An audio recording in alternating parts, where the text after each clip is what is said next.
We're waiting for Mr. Anthony to fix his Zoom, but I think we're going to get started anyways because we have Mr. First's opening statement, so hopefully we'll have Mr. Anthony in by then.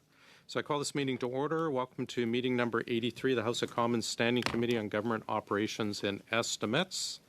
Pursuant to Standing Order 1082 and the motion adopted by the committee on Monday, October 17, 2022, the committee meeting is on the study of the Arrivecan application. Reminder not to have your earpieces near your microphones as it causes feedback and potential injury. Now, in accordance with our routine motion, letting everyone in the committee know that the witnesses so far appearing by video conference have completed the required connection tests in advance of the meeting. So, Mr. Firth, we will turn things over for you for 5 minutes. Please go ahead. Thank you, Mr. Chair. Good afternoon. I am grateful to finally have the opportunity to correct the mistakes, omissions, and falsehoods that have been voiced at and by this committee and in the newspapers over the past number of weeks. The first one is in respect to my summons. I readily accepted the committee's invitation to appear, as I did last year when I was the first to show up and testify for over 2 hours. I told the committee that because of parenting responsibilities this week, I could be available for 1 hour, but the committee preferred the 2 hours I'd be available the following week. For this, I was portrayed as a reluctant witness and playing hard to get. This is actually far from the truth. Without this opportunity to appear here today, GC Strategies would continue to be bound to confidentiality with Bottler that was conveniently presented to me for signature right before they started feeding the media with information. It wasn't out of choice that GC Strategies remained silent after learning of the numerous allegations made by Bottler, especially being on the other side with contradicting information. I welcome the opportunity to again explain my business and the contracting processes for government departments that have existed for several decades. The system has outsourced many contracting functions to the private sector. I was not around when this was established, but presumably the belief was that a competitive private sector could operate better than an increased bureaucracy. The system provides that only qualified private sector vendors can bid on and receive government contracts. Becoming a qualified private sector vendor is not easy or quick, as many checks for security and reliability are required. GC Strategies has been a qualified vendor since 2015. There are between 600 and 700 such qualified vendors in Canada, competing on a daily basis to provide services to government departments and agencies. These vendors range from very large companies who do work in-house to smaller vendors such as us, who put teams together on a case-by-case basis. This competitive system forces qualified vendors to continually deliver quality services at competitive rates, or they would simply not be able to secure work. Because we rely on teams on a case-by-case basis, it is imperative that we cultivate relationships with service providers and advance their interests. But we also need to maintain connections with departments to understand their needs and understand where the market is heading. That is my business and I'm proud of it, as I'm sure all other vendors in Canada are proud of theirs. You may not like the system that is in place. You might think the government can do the better job themselves. You may not respect our work, and that is your right. I, like all people running a business, make mistakes. We try to learn from our mistakes, but in all honesty, we're likely to make more. GC Strategies made a mistake by sending the wrong version of the resume in which ended up being submitted to the Government of Canada for the task authorization. However, this regrettable mistake was not intentional and in no way determined the awarding of the contract. In short, the CBSA had pre-qualified the owners of Bottler to do the work as they were the only two resources with knowledge of their software. Bottler was approved before any resume was submitted or task authorization created. This is all relevant to the specific events surrounding Bottler. Bottler was a client I recruited because I thought they could fill an important need for the government's compliance with Bill C-65. I thought their specific product would be useful for many departments. I spent the better part of 2 years working with them and introducing them to various departments. CBSA was one of them, but there were many more. I was even working with Bottler to get them qualified as a vendor so they could fulfill contracts directly, eliminating the need for vendors like GC Strategies. The Bottler product was delivery-based, so Bottler would only get paid when they delivered. They delivered the first 2 deliverables and then were paid everything they were owed. At no time did GC Strategies ever receive money for those deliverables that we did not immediately pass on to Bottler. Bottler stopped delivering what was required of them and CBSA terminated the contract. I was asked to gather all new work that was done from Bottler prior to termination and submit to CBSA for review and payment. Nearly 2 months passed, and at that point, Bottler submitted the remaining 4 deliverables along with an invoice. The deliverables were then submitted to CBSA and they were not approved. The documents were unreadable, and once a version came through they could evaluate, the CBSA determined the work to be substandard and they were refused to pay. That leads us here today. So let me be clear. the bottler pilot project was no way connected to Arrivecan. GC Strategies made no money whatsoever after working with Bottler for 2 years, including the pilot. GC Strategies and Dalian and Corradix each had their own individual contracts to complete work on Arrivecan. At no point did GC Strategies work with or act as a subcontractor on Dalian or Corradix's contract for Arrivecan. All work done for Arrivecan app by GC Strategies was done using our own contract. Thank you. Thank you very much. We'll start with 6 minutes with Mr. Brock. Mr. Barrett. Well, thanks very much, Chair. To the witness, the name of your company is GC Strategies. Is that correct? Yes, it is. How many staff work at GC Strategies? We have 2 employees, but we outsource our finance and legal. App programming or design? No, we do not. So your role in terms of IT contracts for the federal government is that you're the middleman between the government and the people who do the work. Is that correct? Well, we're responsible for bringing in individuals and building teams that the federal government would not have access to, as they do not have them on staff, and they also do not have recruitment capabilities. Right. I mean, the recruitment capabilities of direct messaging people on LinkedIn, I'm sure a value could be ascribed to that. And actually, we're going to see what that value is. You worked on the $54 million Arrivecan app. Is that correct? Yes, it is. And that app, the work on that app is now under RCMP investigation. Is that correct? Not that I'm aware of. You're not aware of the RCMP investigating any of the work related to GC Strategies or anyone that you've done, any of you were contracted by or subcontracted to? That's correct. My understanding was in the testimonies that I've heard and was clarified by some honorable members that right now RCMP is only investigating the Bottler accusations and not Arrivecan. Okay, so did you work with Bottler? I've worked with Bottler for 2 years as their representation, and we were in partnership. Okay, and how much money have you made so far with contracts with the government of Canada? I'm sorry, I do not have those numbers in front of me. I wasn't prepared for that question. My apologies. You weren't prepared to tell the committee when we're here to ask you about your contracts with the government, how much you've been paid by the government for your contracts? Well, this is the Arrivecan application study. This isn't contracting with GC Strategies and the federal government study. I've already given off all the information I have for the application for Arrivecan, which is the basis of the study.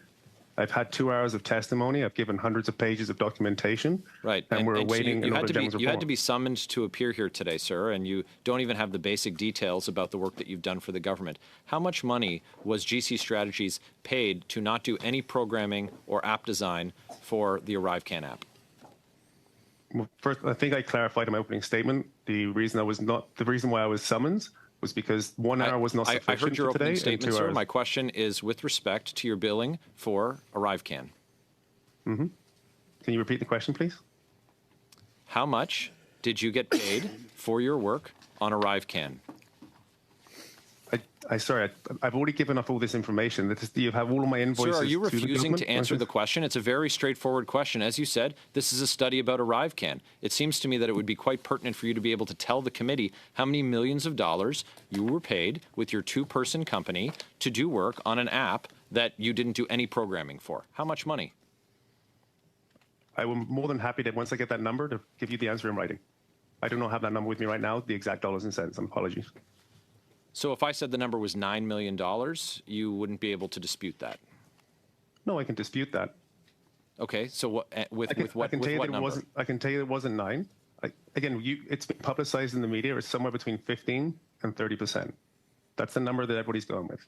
Okay, so it's quite interesting that you're not interested in sharing the number because of the amount of work that was not done by you on the app and the amount of money that you collected for work that was done on the app. Are you familiar with the testimony that was given that you gave at this committee? You talked about your previous appearance where you talked about relationships. So I'm going to ask you, do you use relationships to get work from the government of Canada? My relationships, again, from meetings that I've had since 2009 with multiple clients. We go through a competitive process to win business, like every other one of the 600 or 700 vendors that go do the same thing. So is your client list relationship based? My client list is people that I continue to have meetings with from when I first picked up the phone for a cold call and still have to this today. So we've heard testimony at this committee that that you leveraged relationships with key people in the government in order to guarantee business, and that's how you solicited the participation of subcontractors. Is that a fair characterization? That's accurately what your testimony is. You've heard, but that's not what happened. You're making reference to a testimony and taking that as gospel. So you're saying that the witnesses lied to the committee? No, I'm not saying that at all. I'm saying that the reason the business came about was, as again, having meetings with continuously having meetings and identifying opportunities, and actually being ahead of it, getting partnerships with people, understanding where the market is going, and being able to use procurement processes to get them in, while staying within PSVC guidelines. Sir, you've said in relationship to in reference to your relationship with Mr. McDonald that you've been with him his whole career in government. Is that correct? That was an embellishment. An embellishment by you? Correct. So while we sell to the federal government, I also have to sell to my clients. So by selling, you lied to them. No, that's not necessarily the truth. That is our time. Mr. Jawari, please. Oh, sorry, Mr. Kuzmirchuk, please, for 6 minutes. Thank you, Mr. Chair. Mr. Firth, in a lot of the conversations that we've had here on this issue the last number of days, there's been some conflating of Butler AI and the Arrivecan app work. Again, can you just state, did you engage with Butler AI on any Arrivecan work? They were completely independent. Okay. So you were working with them on the Butler AI app, is that correct? Yep. I was representing them as my client, and I was working with them not just on the Butler pilot, but continuously trying to get them new meetings and get them in different departments. What does that mean, representing them? Help me understand what that means. Yep. So it's a partnership. We decided after many meetings and conversations, we went into partnership where they identified me, they wrote scripts for me as being a partner and representing them for business development for Government of Canada clients. Is that a formal partnership? Is there an agreement of some sort, a contract that goes into that partnership? Or is that a handshake? There was trust. I mean, I worked for 2 years for no fee, for no retainer, and actually for nothing. And the fact that this was, I mean, there's emails back and forth where I have scripts created by Butler that they'd like me to use when I'm introducing myself and how the partnership is set up. There's my logo on presentations where it's clearly where they've built this as in partnership with. Is it normal to enter into these kinds of partnerships? I mean, usually when I see businesses, there's a formal agreement, spells out exactly what the expectations are, exactly what the compensation is. Was there ever such a document in this case? No, I mean, it was built a lot on trust. The reality is it's hard to go into agreement when nothing is when initially you haven't set up a meeting. So we just went off trust and we were partners, and it kind of worked out from a perspective of understanding that, they were represented, they got a pilot, and they got paid. Why did the CBSA terminate the contract for Butler AI in December 2021? I can't speculate. I'm sorry, I wasn't part of that decision making. Did you have a contract with CBSA for Butler AI? No, I didn't. That was with Dalian and Karadix. Okay, and you have no understanding of why that was terminated? No. How many deliverables were expected of Butler AI under that project? 6. And how many did they deliver? They delivered 2 and got full payment for 2. Okay. You mentioned something in your earlier testimony about the quality of work. Can you speak to that a little bit? The quality of Butler's work? I think so. I believe that's what I heard in your testimony. So the first two deliverables were of standard, and the CBSA approved them and signed off and paid. The other four were ones that came 2 months after they were asked to hand over everything that had been delivered up to that point. There was silence for those 2 months. There was then 4 deliverables were then sent in February. At that point, the CBSA, they couldn't read them to start with. And then secondly, when they asked for a format they could read, it came back that they decided it was substandard and they would not release payment. Just to clarify as well, too, the first two that they did get paid for, that was also deemed substandard work, and CBSA No, sorry, I apologize. Yep, no, those two were accepted. That's why CBSA paid for it. So it was the remaining four that were substandard, is that correct? Correct. Was there ever an expectation on your part and Butler's part that this pilot project would lead to a government-wide acceptance of Butler AI, which would lead to a contract, as I understand it, in previous testimony that could have been north of $20 million?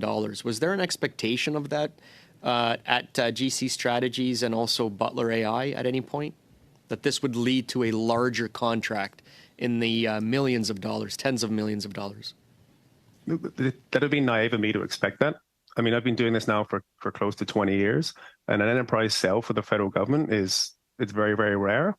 The truth was, we were trying to make steps to at least be considered. So it's, get yourself a pilot, get yourself in other departments so you can at least start getting momentum. You have a pathfinder. And at that point, there's got to be a threshold once you've in enough departments where it's cheaper to do an enterprise license at a volume discount than it is to keep paying the licensing fee. But there's never a promise of an enterprise purchase. That'd be naive of me to say that, because I just know how much work goes into that and what has to happen. Why were you working with Butler AI? What was the motivation to work with them for 2 years without any formal agreement? Well, I mean, right at that time, there were cases, civil suits and like harassment cases being settled by the armed forces for $900 million. There was RCMP were making settlements for $100 million for misconduct and harassment. And this could have been an opportunity for all government employees to have a front line where they could have somebody a bot or something to speak to and identify what the problems were, and at least have some sort of sound voice to actually go up against. Thank you. Thank you very much, Mr. Kuzmierczak. Ms. Vignola for 6.5 minutes, please. Or 6 minutes, please. Merci beaucoup, Monsieur le Président. Thank you very much, Mr. Chair. Mr. Firth, as my colleague mentioned, there can be some confusion between the contract for Butler AI on harassment and Arrivecan. But we just want to understand your main role in all of this. I would like to know, for Arrivecan, did you work directly with Leon Caratis? No, I did not. I had never worked with Dalian and Caratis at all on any Arrivecan work. They had their own contract, and I had mine. Dans le fond, vous avez travaillé. And so you only worked with them on the pilot project, correct? Correct. Et au niveau de... And for Arrivecan, you were the main vendor, correct? That's correct. Vous aviez des sous-contractants. What about the subcontractor? Sorry, I don't understand. I was the prime contract, and we had 5 or 6 other subcontractors working below us, each delivering different parts for Arrivecan. Êtes-vous au courant si vos... Are you aware whether or not your subcontractors had themselves hired subcontractors? I was aware that they did not hire subcontractors. My subs did the work. OK. Et comment est-ce... Very well. And in general and beyond Arrivecan, how do you certify that the information that you send to the federal government on your subcontractors is current and factual? This involves interactions back and forth with so if we're using the subcontractor as a term as an individual, then there's multiple back and forths validating and ensuring the information is accurate. Alors, comment est-ce que vous expliquez que les curieux... And how can you explain that CVs for Mr. Morv and Ms. Dot had overestimated their years of experience? Sorry, as I mentioned, that was a mistake. The wrong draft was sent through. There are multiple drafts moving back and forth between the ones. There's about 3 or 4 versions at any one time. And again, I own it. I sent in the wrong, unintentionally, I sent in the wrong version. Est-il possible qu'il y ait de mauvaises versions d'un curieux? I don't understand how you could have a wrong version of a CV. I feel like I wouldn't make a mistake on my own CV on my years of experience. So how could there have been 3 or 4 wrong versions? I don't understand. Can you explain that, please? So so before I was in sales, I was a recruiter, and what you typically do is you'd get the resume submitted by the resource. There's no grid or evaluation matrix that matches 100% to the resume you have in front of you. There might be missing some information on technology and other bits and pieces. So what there is there's a second version that's created that would have all the details and information in there, which would be compliant. At that point, there's conversations back and forth, understanding what is accurate and what is not, what can be claimed and what cannot be. Is this technology in this resume or is it not? Merci. It's a working document back and forth. OK. C'est extraordinaire. Okay, perfect. Thank you. And for Arrivecan, you supervised the work.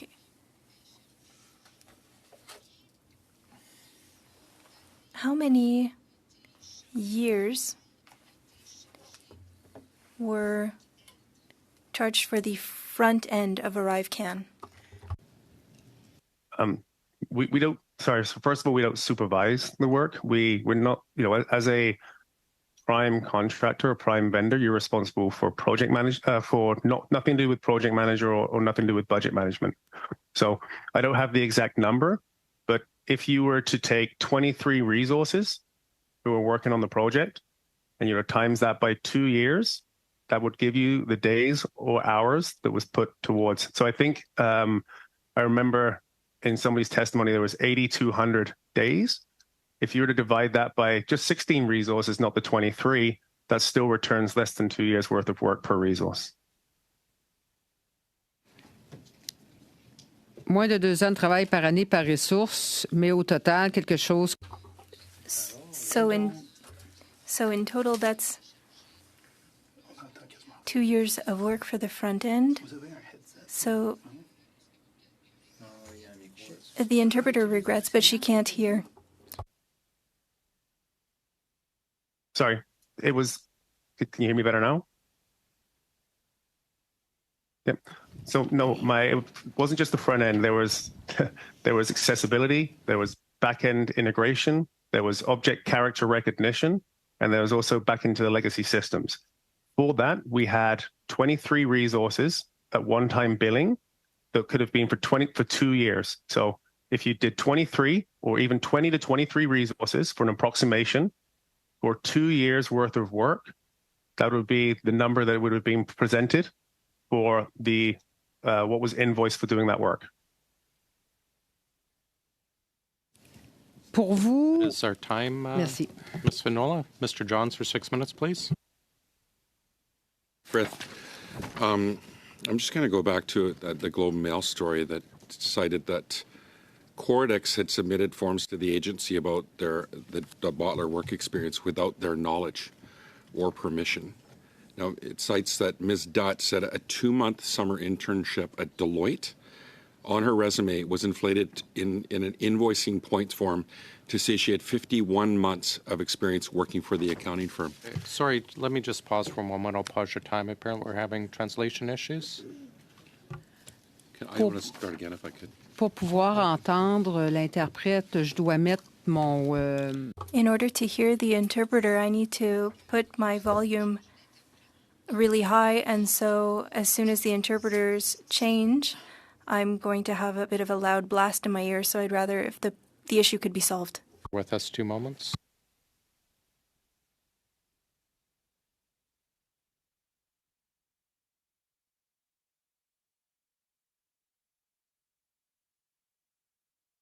Can we test if the French is going through now properly? Yeah, okay.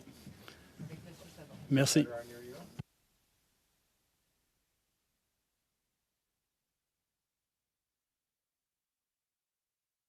Okay, Mr. Johns, you can start again. You're at 20 seconds. Mr. Frith, Cordex had submitted forms to the agency about the bottler work experience, and they cited that Ms. Dutt said a 2-month summer internship at Deloitte was on her resume, and it was inflated in an invoice points form to say she had 51 months of experience working for the accounting firm. Did you make those changes? Sorry, just one quick question. Invoice points form, what does that mean? Sorry. I'll just get to the point. Did Dottler give you their CV? Yes, they did. CV, they said they only sent it to you once, is my understanding. Is that true? That's correct. So did you inflate it from a 2-month summer internship that they worked at Deloitte to 51 months? This was one of the versions that we had talked about that you go back and forth with the resources to validate. This was, again, the wrong version. There was my mistake. No, who did you go back? I'm asking you a question. You're under oath. Who did you go back and forth with? I didn't go back and forth with the resources. There was not time to do so. There was pressure from CBSA to get the resumes from Corradix, which followed down to me. And in turn, I made a mistake and sent the resumes. Butler supplied you with a resume. It was changed. Who changed it? I made the edits. But again, the wrong version was sent through. Mr. Frith, the government received forged work experience for Ritika Dutt and Amir Moore of Bottler. Hundreds of thousands of dollars were awarded based on fraudulent points invoicing. That's incredibly serious. On Tuesday, Colin Woods told us that he simply submitted the documents that GC Strategies provided to Dalian. If that's true, then you're responsible for fraud. I want to give you a chance to respond to that. No. You're calling it fraud. It was a genuine mistake that was not made with intent. So you're telling me you changed a resume with someone's experience for 2 months to 51 months, and it's not fraud, and also that this doesn't give you a better chance to get other contracts from the government of Canada in the future? I bet you your competitors would have a different view of that. This was a solitary mistake made once that I'm owning up to. This is not something I do frequently to gain business and get a competitive edge. This was a mistake that I admitted. It was the wrong version was sent through. Okay. Have you done any work with Deloitte as a sub or a ghost contractor? I don't think so. What about PricewaterhouseCoopers? I don't have this information in front of me. You're asking clients that I've had for the last 8 years that I don't have. You wouldn't even know if you had contracts with someone like an organization like PricewaterhouseCoopers. You wouldn't be able to recall that. We've had hundreds of task authorizations. I'm sorry. I can get back to you in writing with any question you pose with risk for subcontractors. I can get back to you. I just don't have that information in front of me. Did you get paid on the for the Bottler contract and the Dalian Cordex? Is it $350,000? No, did GC Strategies get that? I received zero payment at all for any work done with Bottler. So you never got any funding from Dalian or Cordex? Correct. So you just wrote a check to Bottler for $112,000 out of the goodwill of GC Strategies? The federal government paid their prime, which was Dalian Corradix. They in turn, because we had a contract between the two of us, I then paid the full amount owing to Bottler straight away. So you paid it from GC Strategies? Correct. And you billed out Dalian and Cordex? No, I invoiced. No, I did. It was a 0% pass through. No money was made at all. Whatever CBSA paid Dalian, whatever Dalian paid me, I paid Bottler, and they cashed both checks. So you got paid, and then you paid them. I'm trying to get to the bottom of this. I'm trying to understand this. You got paid from Dalian, and then you paid them. Yes, with So zero margin and zero money made. Okay. In terms of the set aside, it's my understanding that you did this. That Bottler was doing some work, and on the set aside. Can you explain that? You know what we've heard at testimony already. Yep. So once the presentation was approved by the president, at that point, CVSA, they will go back and they'll look at existing contracts they currently have and what would fit better in a statement of work that has been on a competitive contract that's in existence. They chose Dalian and Caradix's contract. Okay. You said you would let it slide in an email about a payment and you would recover it later because you're certain you'll get more government contracts, and that you were basically going to take payment for this deal off of another deal. Would that be accurate? No, that's your interpretation. Okay, what's your interpretation of that email? That'd be good to explain that. Yeah. You win some, you lose some. Up to that point of representing them for 12 months, I've made $0. I got the pilot. I didn't get any money off of this one. In sales, you win some. Sometimes you lose some. I was looking out to the next one, not to recover money, but my understanding was I thought we had something. And again, I continue to work with them even after I got $0 to try and get new meetings to understand that I will get money eventually on one of these contracts. When did you first start doing contracts and business with the government of Canada? I'm afraid that's our time. You'll have to take it up next round. Colleagues, before we continue, I have to suspend for a very brief moment because we have Mr. Anthony's finally joining us. We need to just suspend for a time check or a voice check. Chair. Okay, let me just do the voice check, okay? Mr. Anthony, hello. How are you this afternoon?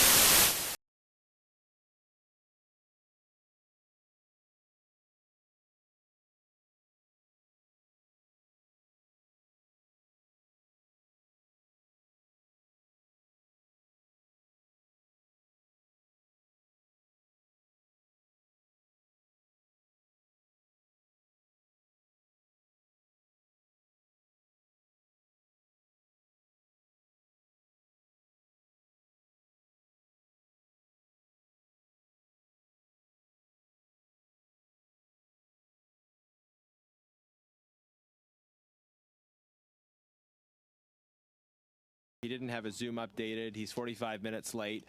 We want to hear from him for 2 hours. I suggest the committee just invite him to go on his way today, and then we have him back for another time when he can be here for the full 2 hours. We summoned him to be here for 2 hours. Agreed. We welcome him to come back next week for 2 hours. Agreed. I think that's unanimous, Chair. Mr. Anthony, the will of the committee is to have you come back at another time for 2 hours. You're excused. You can leave us right now. And we will find another date to have you back for 2 hours. We'll advise you of the time. Is there a reason that you can't stay? You're welcome. You're welcome to stay and listen in if you want, but you will. My understanding, we will not be asking any questions or inviting any comment from you. Yeah. Mr. Brock, you are up for 6 minutes, please. Mr. Firth, there's a few things I want to remind you about before I ask you some questions. With respect to parliamentary privilege, which every member enjoys in this committee, it's a contempt of Parliament, sir, to mislead this committee by giving a false statement or false evidence, to refuse, unless related to cabinet confidence, to answer any questions, or to fail to produce documents that this committee might require someone to produce. So although you are not sworn on a holy book, this parliamentary privilege binds your conscience and binds your responses to always provide us with the truth. Do you understand that, sir? Mr. Firth, do you understand that? Yes, I do. And Mr. Firth, in light of all of the criminal allegations that have been levied against you and Dalian and Coridex over the last several weeks, specifically the following offenses have been in the spotlight: the offense of theft over $5,000, forgery, fraud over $5,000, impersonation, all of which, if prosecuted by indictment by a prosecutor in this country, could result upon conviction of someone serving a sentence greater than 2 years. You aware of that, sir? Yes, I am. And under this cloud of serious and significant criminal suspicion, have you retained legal counsel? Yes, I have. And has legal counsel, without me asking what legal counsel has informed you, has legal counsel impressed upon you the importance of telling the truth? Yes, they have. Has legal counsel instructed you not to answer certain questions? No, they have not. Thank you. One area that you have been presented with, sir, that gives me great discomfort as a parliamentarian is the issue regarding resumes. And quite frankly, sir, whether you call it a mistake, whether you call it a lack of intent, whether you refer to it as an embellishment, in my respectful submission, sir, that is a lie. And no one believes you. No one believes you in this room. We have national reporters in this room, and I doubt very much that they believe you, because your story is so fantastic, it's simply worthy of unbelief. You, sir, at all material times only received one version of the CV from both Ritika Dutt and Mr. Amir Moravej. One CV, one resume that was not ambiguous, that was not confusing, and you took it upon yourself to manipulate both of those resumes to ensure that Bottler qualified for government funding. You did that without the express permission or consent of both Bottler's executives, and in so doing, sir, you have committed a serious criminal offense. Do you have anything to say about that, or are you going to continue on this line that I made a mistake? Yeah. I'm going to tell the truth, and it was a genuine mistake because there are multiple versions of the resume. They may have given me one, but as a recruiter, you make different versions of resumes, and the wrong one was sent through. Sir, who made multiple versions? You or somebody else?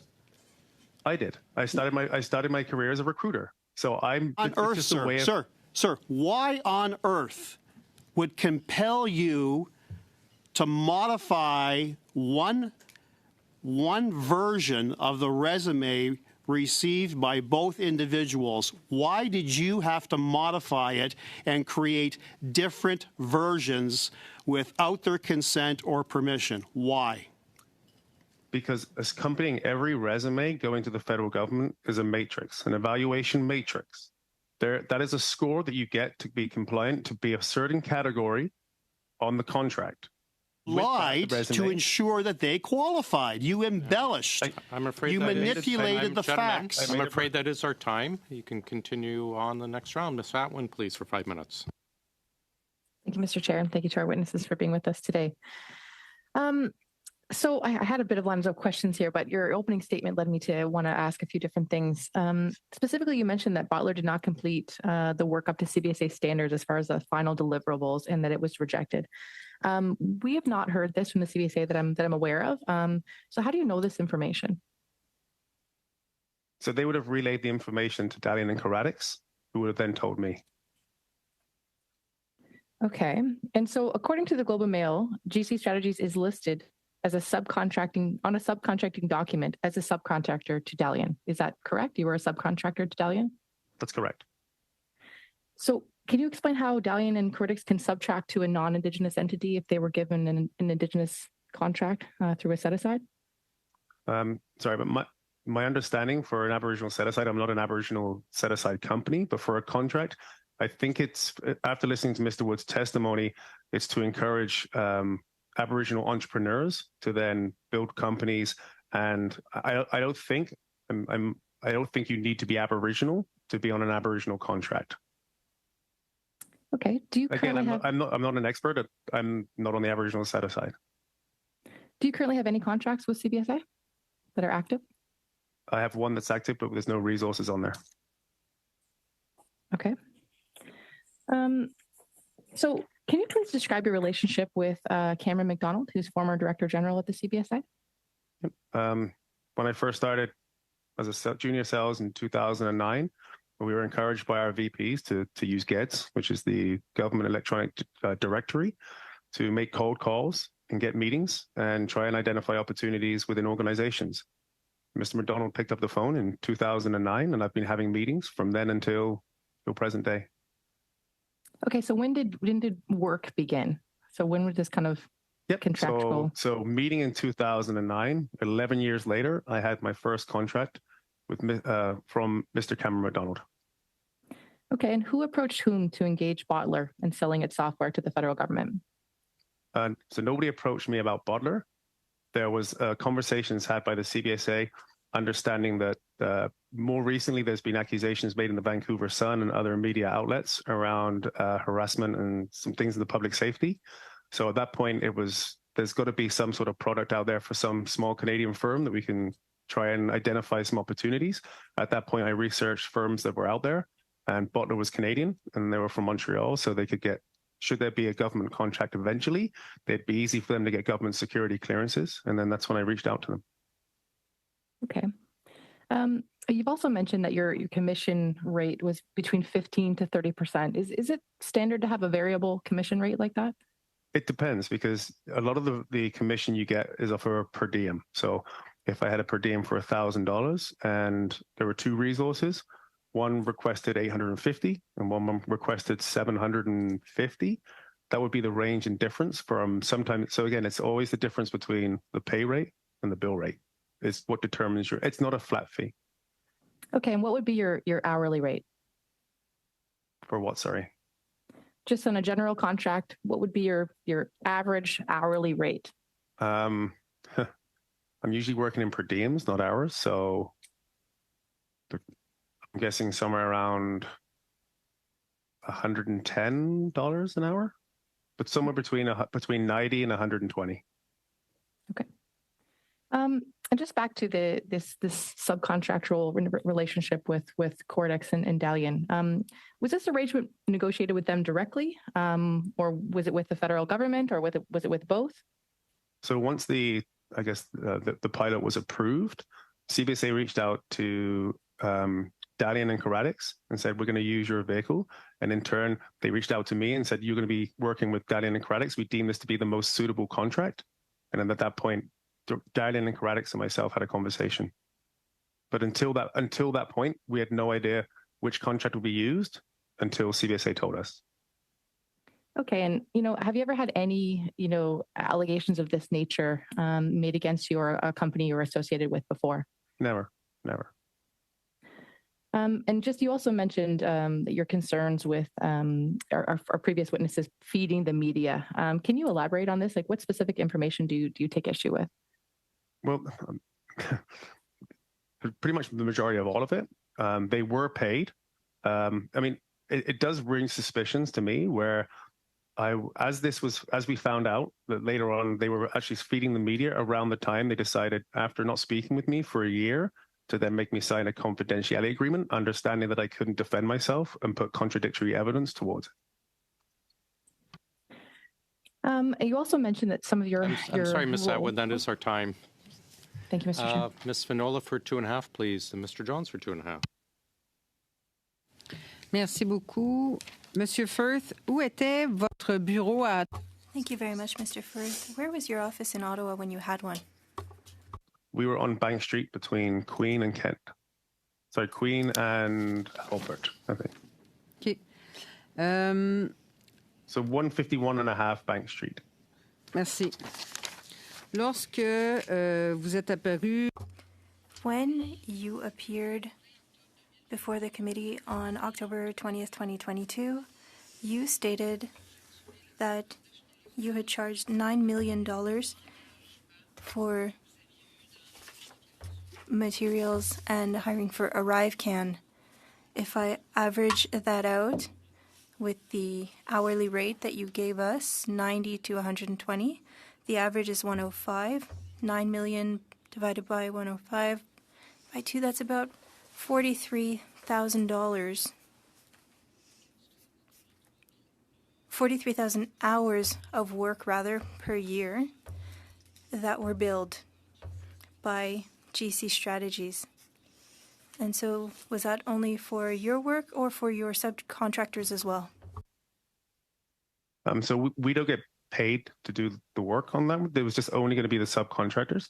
So first of the hourly rate that I gave you was on average for across the whole of the federal government. They were a little bit higher for Arrivecan because the specific technologies that were required were not normal. Je veux juste rappeler ce que vous avez dit. I just want to come back on what you said in October 2022. You said we weren't given $9 million. We invoiced $9 million for the time, materials, and the commitment. So it's for the two of you at GC Strategies or for all subcontractors? So our invoicing for the federal government was to pay all of our subcontractors that was used on Arrivecan. Et vous n'avez rien reçu de ces 9 millions. And you didn't receive any of that $9 million? Yes, we received commission on the $9 million. Combien? How much was that? Sorry, like I spoke to the honorable gentleman before, I do not have the exact numbers. All of the information was given to you. You guys can, there's all of my invoices to the federal government and all of my invoices to my subcontractors. All of the information has previously been provided. Thanks, Mr. Firth. Mr. Johns for 2.5, please. He supplied you with a resume that said he had 7 years experience, but you submitted a resume that said he had 12. Is that correct? I don't have the document in front of me. Sorry. And she had a 2-month summer internship at Deloitte, like I mentioned earlier, and you agreed that you had submitted one that said she had 51 months experience. That's total of 7 years that they had, just over 7 years experience. But my understanding is for the task authorization, they needed 10 years. So you inflated it to meet the task authorization. Is that correct? Again, the wrong version was sent over, and I made apologies for that. That was the wrong version. But that made it so you were eligible for the task authorization. If it was finally approved, there was back and forth. You must appreciate as well, there's other categories on this contract. So if they were deemed non-compliant or they weren't actually after the back and forth, they would have not made that contract. The matrix, there were other 14 or 15 other categories that we could have used for that. You do this as a standard practice with your business? Not at all. I said this is a mistake, and I own it, but it was a mistake. This before to meet the threshold for a task authorization? No.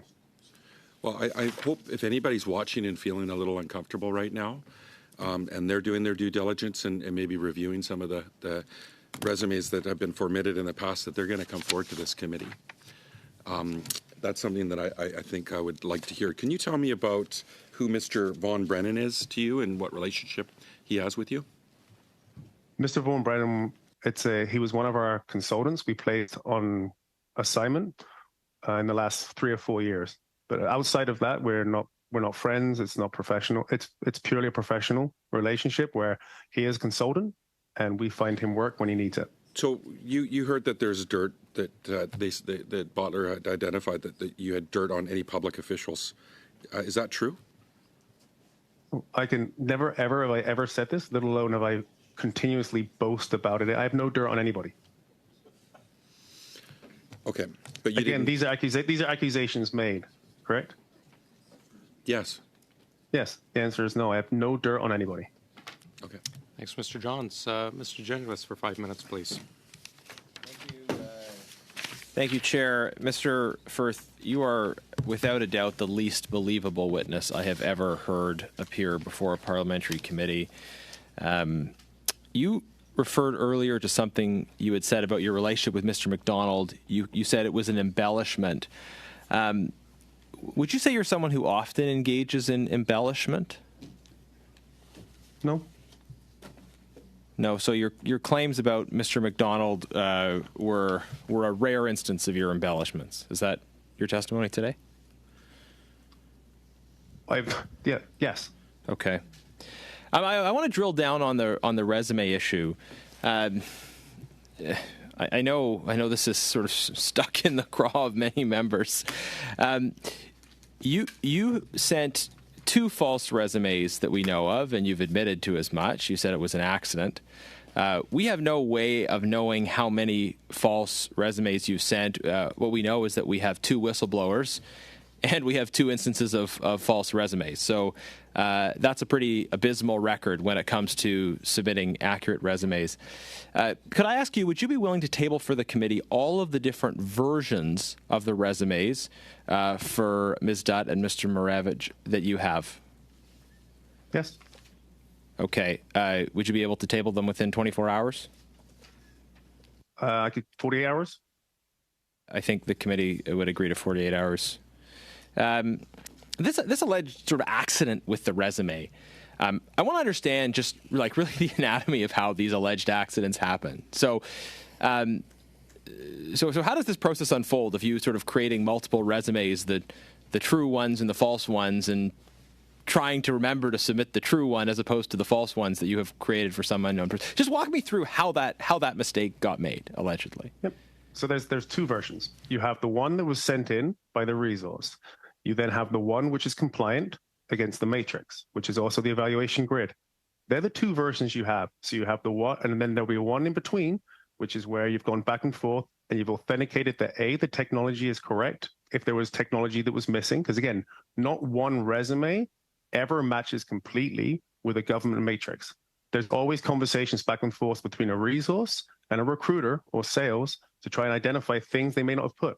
Like we have resumes with 190 pages worth of experience that we deal with some of our consultants. We have others. Which okay, let me jump in because there's some things you're saying that make sense, but there's some things that don't. So I would understand if you got a resume that that was too long, that contained errors, or that didn't contain important information. You said, hey, we need to get more background on your educational experience. You missed identifying specific skills.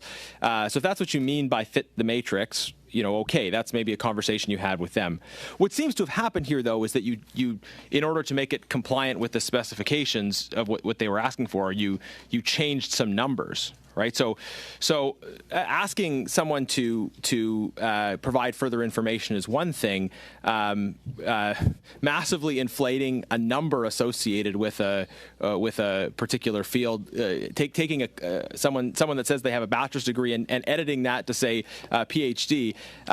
That's not just making it sort of systemically compliant. That's making substantive data changes. So how did it happen that you made substantive changes to the data on a resume, and in this case, didn't consult with the resource in either case? How did that happen? So again, the second version is making it compliant. You can, after back and forth, you can identify that they would never be compliant, that they don't have that time. At that point, you then go back to the sub and say, what other categories do you have which are level 2 that would have 7 years or 5 years? Okay. So you enter the false information that would make it compliant, and then you send it back to the resource to say, is this true? Is that your process? It's a conversation. You phone them up and you say you go back and forth because phoning is going to be quicker than going back and forth. Right. Okay, but your first step is entering false information that would be compliant with the contract, or at least different information, and then you go back to them and say, can I submit this revised version? Is that your process? You don't. Well, no. You need back and forth because the revised process. Right. Okay.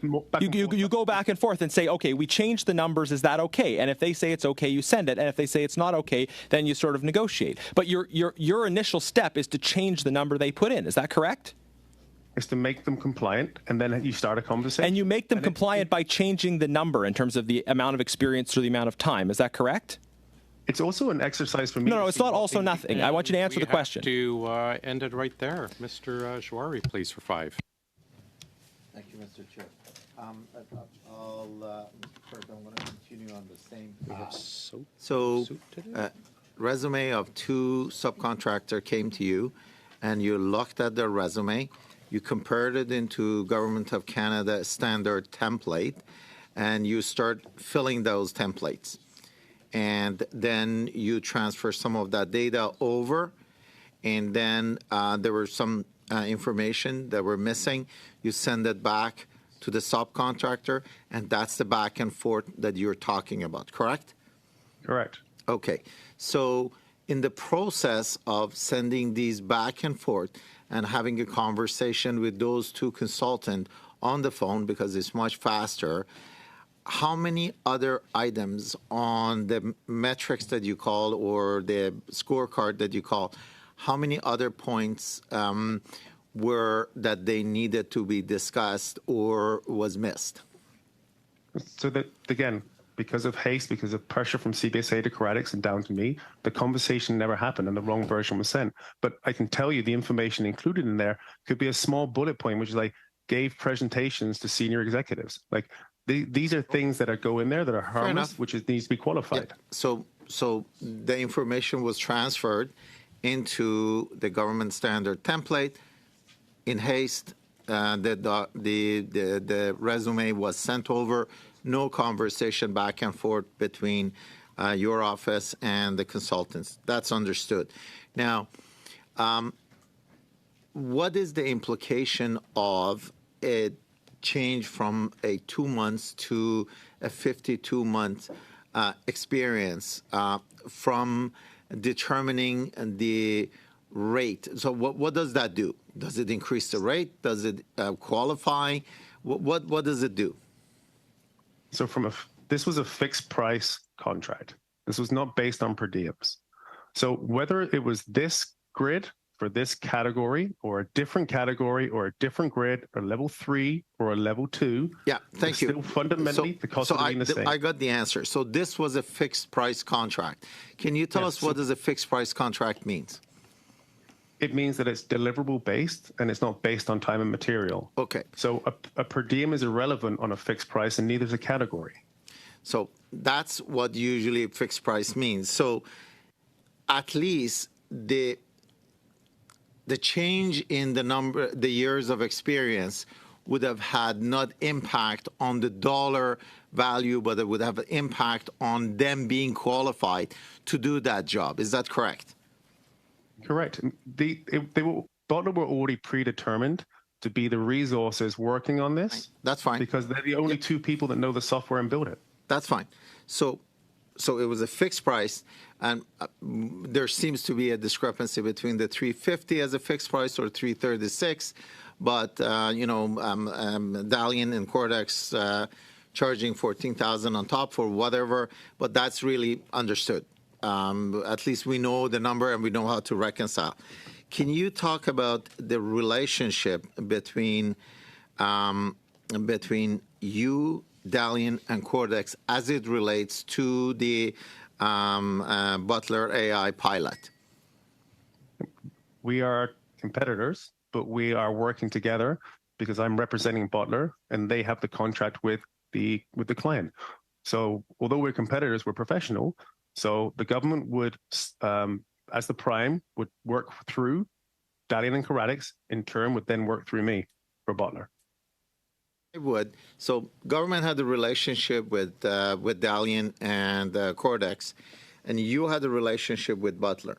So correct. Why in this case they needed to go through you as an intermediary, although you're claiming that there was zero cost because there was anticipation that in the future businesses you may be compensated. So why would that intermediary need it? Why couldn't Dalian and Cordex directly go to Butler rather than having 3 subcontractors coming under you and then going to CBC doing the work and then getting paid by CBSA to Butler to you? So this is where it is confusing. I mean, understandably, Dalian and Coradics probably had an indication that, because I was working with them for Mr. 2 Firth, years prior. I apologize. I know it's confusing a lot to unpack, but we're out of time for your for the round. Perhaps we can get back to the next time around. Mr. Barrett, please, for 5 minutes. Sir, have you been contacted by the RCMP concerning allegations that name your company specifically in the Globe and Mail on October 4th? Because the RCMP is investigating. Have you been contacted? No, I have not. You won't tell the committee what you were paid on Arrivecan for your two-person company that did no IT work on an IT project, but you said your commission was up to 30% of $54 million. So you won't tell us how much, but that would be up to $16 million. Is that what you're saying? That it could be up to $16 million for a company that does no IT work to do IT work? We were never paid $54 million. Our piece was the front-end web development and our mobile development. 30%. You said the number was 30%, and so you won't tell us how much. So it's up to $16 million. No, it's not. $54 million included $10 million for a call center. It included other vendors they used. $54 million was not through GC Strategies contracts. That was only. You won't tell us how many. You won't tell us how many millions. You're summoned before a parliamentary committee. You won't tell us how many millions you were paid on this. But we do know that you submitted fraudulent resumes that increased the billing and the billing rates and falsely qualified vendors. We know that you lied about your relationship with Cameron McDonald to oversell yourself to subcontractors. That's unbelievable. Have you ever met with government officials outside of government offices, outside of government business hours? No, I have not. You have not. Have you ever met Mark Briard, the former CTO for Canada? Yes, have you ever met him in a hotel? I don't have that information. I can look on my Outlook. I don't think so. You don't know if you met him in a hotel. Do you know if Cameron McDonald has a cottage? I don't know if Cameron McDonald has a cottage. Do you know if he had one? I do not know if he had a cottage. How many projects have you worked on with him? So when we first met in 2009, the first contract I had was in 2020, 11 years after we first had our first call. Can you table all the documentation that you have for projects that you've done with Mr. McDonald? Yes. When were you approached by Mr. McDonald about Bottler? This was a conversation not about Bottler, but again, identifying a systemic problem in the federal government with harassment. What was the price for the CBSA Bottler pilot? I believe you'll have to ask Corralex and Dalian. I don't have the final price. I was not dealing with the government directly. So you can't tell us about the target price for the enterprise implementation of the Bottler solution for the government of Canada that you were working on? No, because I do not know exactly how many people are in the public servants. I don't have that number. Your commission would have been on the government of Canada-wide implementation of that project? No, because the deal was never done. I don't have that number. You entered into this without knowing what you'd get paid for it. It was just goodwill by the guy who committed fraud to increase billing rates on resumes for some subcontractors. It was just you doing a nice thing for Bottler and the government of Canada. As I mentioned, it was not fraud; it was a mistake, and increasing that did nothing to the rates. The rates are fixed price. This is not per diem based. Sir, you said that previously that that you are paid primarily on per diem. We know that the per diem rates are set based on the experience of the subcontractor. So how could it not affect the price by changing the experience of the person who is doing the work if it increases the per diem rate? It's a fixed price. It doesn't matter if the per diem was $20 or if it was $900. The fixed price for deliverable would be $54 or whatever the number was. It doesn't go off a time material. It goes off fixed price and deliverables. The changing the resume, fraudulently changing the resume to qualify someone and inflating the number of hours that they have is absolutely going to affect the price of the contract and whether or not the person's going to be able to do the contract. Well, as I mentioned, there's different categories. There would have been categories if after it was deemed they were not compliant with those, they would have been on a different category they would have been compliant for. And per diems don't matter on a fixed price contract. Is your testimony that you did speak with the person named in those resumes? You spoke with them by telephone about the changes that you made, the fraud that you committed on those resumes. You spoke to them. You did a back and forth on the telephone with them about this resume. Is that your testimony today? No, as I mentioned to the previous gentleman I was speaking with, I didn't do that because of haste. The wrong ones were sent in, and they were never qualified by the resources. That conversation never happened. Thank you, gentlemen. Mr. Baines, please, for 5 minutes. Thank you, Mr. Chair, and thank you to our witness for joining us today. I think many have mentioned there's a lot to unpack here, and I'm not sure where to pick up here, but you talked a little bit about meeting Cameron McDonald in 2009. Who approached who to engage Bottler in selling its software to the federal government? I was approached by CBSA to identify a real problem that's in the government, which was the harassment and the misconduct that's going on in multiple departments and in the armed forces and public safety. It was then suggested that maybe there must be a technology or a solution out there that could help the federal government with like an automated solution and act as a front line of defense for people that are going through misconduct or harassment. At that point, I identified Bottler and I reached out to them and suggested we meet up and I can walk through some opportunities that might be available in the government of Canada. How did you identify Bottler? Like, what process did you go through to identify? You went out and you looked for. Yeah, because you're clearly someone who connects.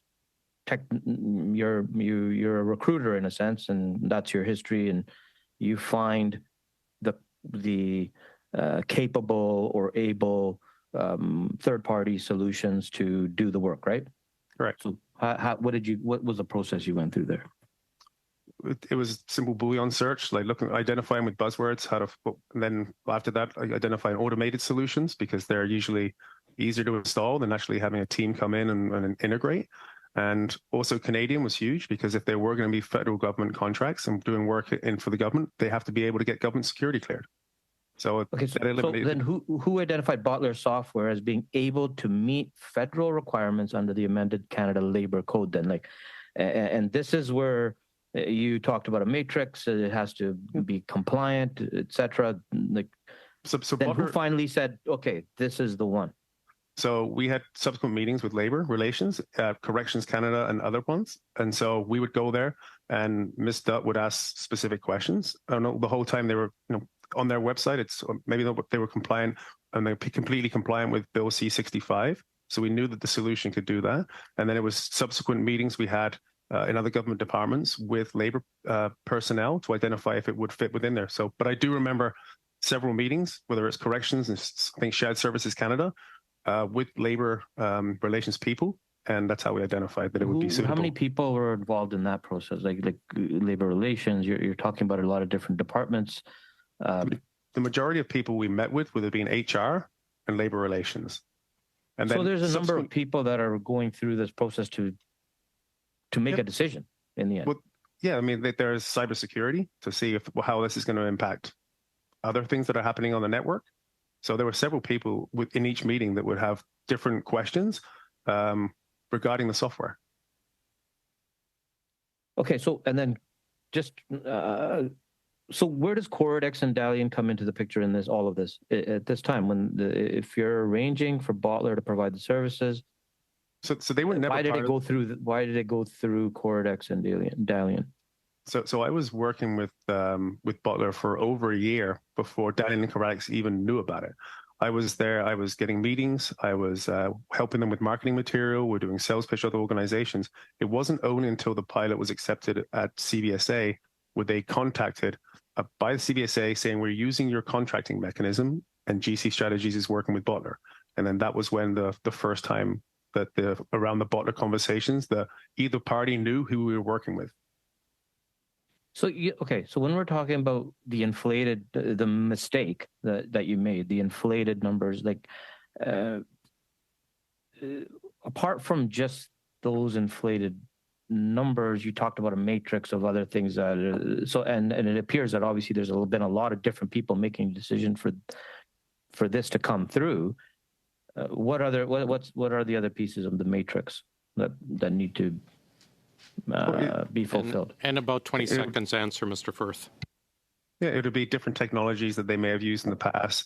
Then there could be more functional responsibilities, like did you give team meetings? Have you done presentations to senior executives? Each matrix is different for each category. And again, has no bearing at all on the price of the deliverables.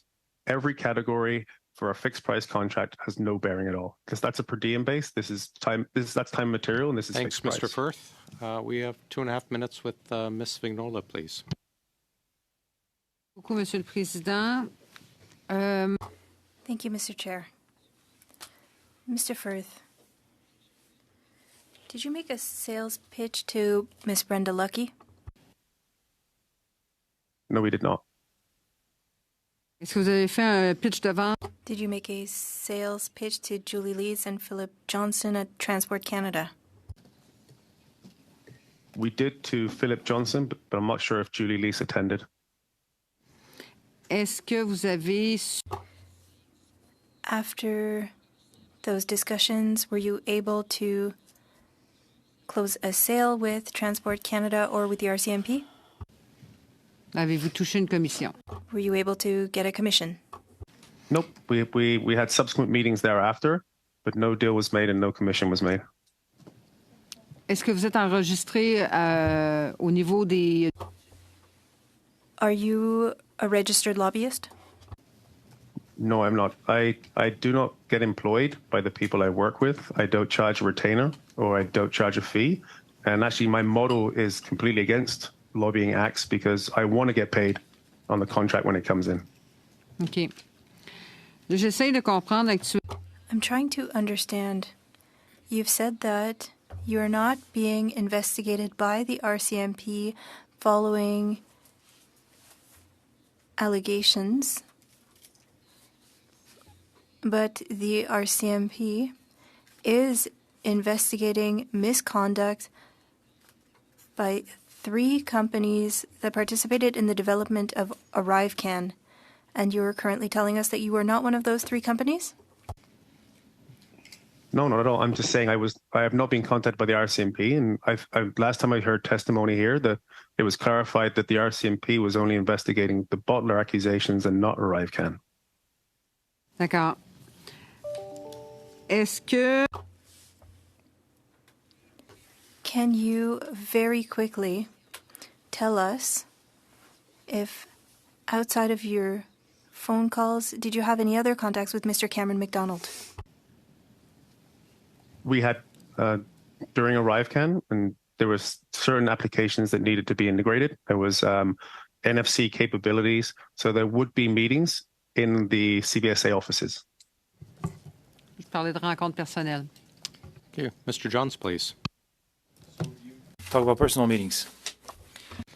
You described Mr. McDonald, that you've known him his whole career in government, but you admitted that that was embellished. Is that correct? I've known him my whole career. Yep, I've known him my whole career. Okay. Mr. McDonald directed Bottler in February, said, please work with Christian, and they've got this recorded, by the way. Let Christian work his magic. Will you explain what the magic is? I mean, I can't speak on behalf of Cameron, but I can speculate that, some people call it magic, but I call it time and roll. So government contracting is somewhat cumbersome, and it's very confusing to clients. But you can understand the appearance from Canadian taxpayers when they see a resume changed, that might be what he's alluding to. Now, Mr. McDonald, he suggested answers for executives, and he wanted to start with saying, I will start by saying that I was not personally familiar with GC strategies during this time in question. How do you feel about Mr. McDonald suggesting something like that? Sorry, can you repeat that? You cut out a little bit, sorry. Quote, I will start by saying that I was not personally familiar with GC strategies during the time in question. For Bottler? Yeah, around, this is what he recommended regarding Bottler, or selecting a company on the Arrivecan app. Sorry, I'm confused. Is it Bottler or Arrivecan? It is regarding the hearings here in Parliament around Arrivecan. Well, GC Strategies was selected by CBSA and PSBC. I cannot tell you who the person was that selected us, but we were selected by CBSA and PSBC. Mr. Utano? Again, I cannot tell you who the person was at CBSA that directed us you from can't PSBC. remember. Have you met Ms. Daly before? I have had an email exchange with Ms. Daly. I've met with Ms. Daly. Yeah, I think the day after Bottler filed their first complaint, Ms. Daly wrote you and asked you to pay Bottler, and the next day you did. I have a question. Bottler alleges that you said that the resulting price increase would suck for Canadians. Did you say that? Sorry, can you repeat that? Bottler alleged during the resulting price increase on the contract that this would suck for Canadians. But I'm sorry, I'm not familiar with that at all. So you're not familiar. Is there anything that you could tell this committee that you may not have told us that you think you should? I think you're going to have to say that for your question for your next round, Mr. Johns, but I certainly understand. Mr. Brock, for 5 minutes, please. Thank you, Chair. Mr. Firth, I'm sure that the millions of Canadians who either are watching this or will learn about this in the press or seek out the transcript of this particular meeting will be very, very grateful that the RCMP has access to this particular evidence. What I can understand is why you would take active steps in misleading this particular committee and Canadians with respect to your role as it relates to fraud and forgery with respect to modifying without permission and consent these transcripts, but the resumes to the government. What I can't understand is why you would deliberately lie to this committee on a very innocent question that was put to you by my colleague, Mr. Barrett, when he asked you if you knew whether or not Mr. Cameron McDonald from the CBSA had a cottage. And you said no. Do you want to reflect on that answer? Yeah, Mr. McDonald has never referred to it as a cottage. It's a chalet. It's not a cottage.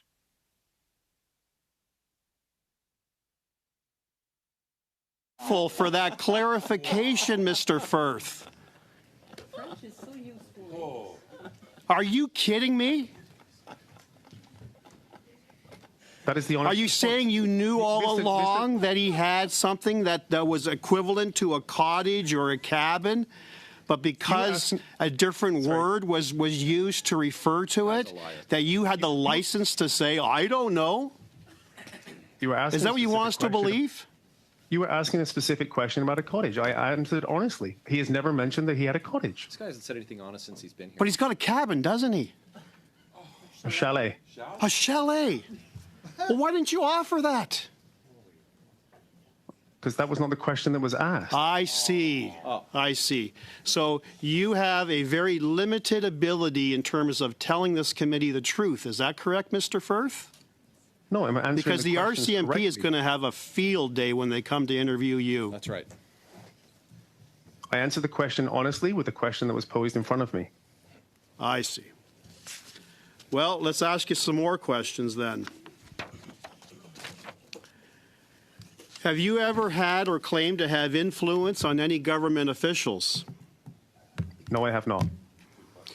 Do you remember, sir, some of the allegations that you have probably read about by Bottler, that they've actually taped conversations with you? Hours and hours of conversations with you? Do you want to reflect on that question again? No, I've seen everything that you've said. Everything that was in the newspaper is what I've read. Well, sir, I'll remind you what you said on audio tape that has been recorded. You told Bottler during the very first call on November the 8th, 2019, these are your words, quote, so we have essentially the ear of the president right now of CBSA, which is, I guess, really the equivalent of the minister or like the deputy minister, and my client who is leading, he's a very high executive responsible for innovation, cloud, end of quote. Another quote, for the next step of getting the proposal over to the president because this will land on his desk 100% like this is going, you know, above the ADM level. If that's not influence or claiming to have influence on any government official, sir, I don't know what is. So I'm going to ask you again, do you want to be truthful or not to this committee? Or do you want to continue to lie that you did not exaggerate or claim that you had this great influence over officials at the CBSA? Yes or no? I was working with one person who identified... Answer the question. Let's start with that. Answer the question. Yes or no? Do you agree that this is your words that you uttered to Bottler on November 8th, 2019, bragging about your influence on government officials? Do you accept that or not? Yes or no? Yes. Thank you. Thanks very much. Mr. Sousa, for 5 minutes, please.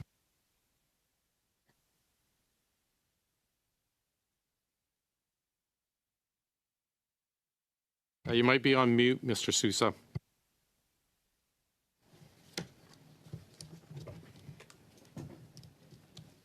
Mr. Sousa, is there any possibility that your headset is muted?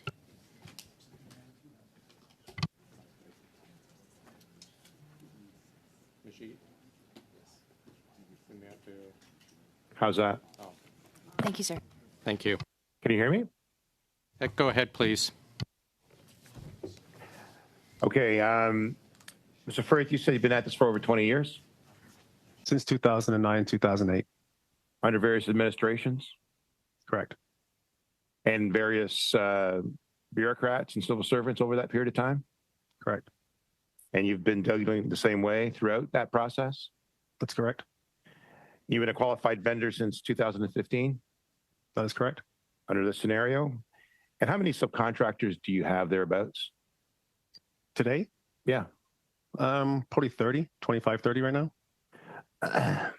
And when you deal with them, is there, like, understandably with Bottler, you didn't have a fee. You didn't establish a fee with Bottler. Correct. But you do establish a fee with other subcontractors when you go forward? Yep. It's very, as mentioned previously before, there's no flat number. You have a bill rate to the client to work with, and you have a pay rate for the resource. The difference, the delta between is the margin, is the fee. Right. So Bottler's made reference, I don't know who they're talking about, but are you the ghost or is that somebody else? Who's this ghost contractor? I still don't fully understand what that terminology means, but the reality is, from what I understood when I was listening to the testimony, it's somebody that appears on a TA and doesn't do the work but claims to get paid, which exactly is what Ms. Dutt did on the Bottler one. She was named on the TA and openly in testimony said that she was not the one doing the work, but then did accept payment. So when you made reference to the embellished resumes, was that in regards to the pilot project? Correct. And are you saying that that resume made a difference or did not make a difference in getting the approval of the contract?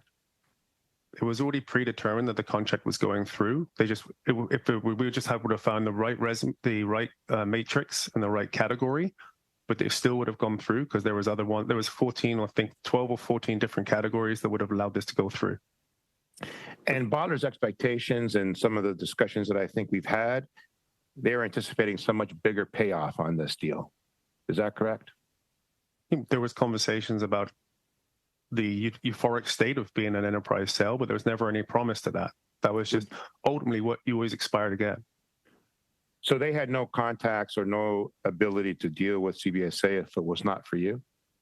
Correct. And you're the one that brought them in? Yeah, I mean, my network allows us to open the door, but that doesn't guarantee a contract. They still need to sell the software, and the organization still needs to find a need for it. Why would you sign a confidentiality agreement after the fact with Bottler? Because I had nothing to hide. I didn't think there was going to be this coming against me. And it makes sense now with all this information that's being brought forward of recordings from day one, text messages, sharing emails, that they would want to have just essentially allow me not to respond.